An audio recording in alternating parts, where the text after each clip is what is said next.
Welcome to our channel. Today we how to set up the Eero Mesh Wi-Fi beginner guide step by step clearly. To set up your Eero Mesh Wi-Fi, first, unbox your Eero devices and ensure you have all the components. Locate your modem and unplug it from the power source. Disconnect any existing router connections. Take your primary Eero unit and connect it to your modem using an Ethernet cable.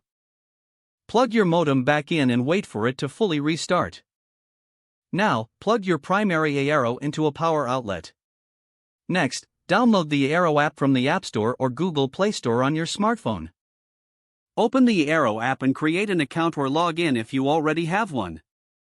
The app will guide you through the setup process.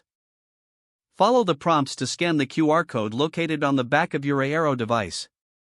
The app will then guide you through the initial network setup. Choose a name for your network and create a strong password. Once completed, your primary Eero will be connected to the internet. Now, place your secondary Eero units in different areas of your home for better coverage. Follow the same process, connecting each secondary Eero to power.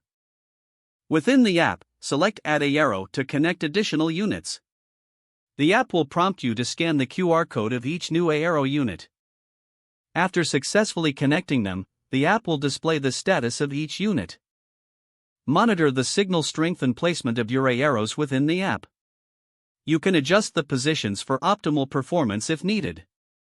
Once setup is complete, test your Wi-Fi signal in various parts of your home. If necessary, adjust the Eero locations to ensure the best coverage throughout your space. Finally, enjoy seamless internet connectivity with your new Eero Mesh Wi-Fi system. If the page does not load, refresh the browser or try again in a private or incognito window. Make sure you are using the correct email address, then retype it carefully to avoid small typos. If your password is not accepted, use the reset option and create a new strong password you can remember. Check your spam folder for verification or security emails, then complete any requested confirmation steps. Enable two-factor authentication if available to improve account security and reduce unauthorized access risk. Don't forget to like this video and subscribe to our channel for more step-by-step tech guides.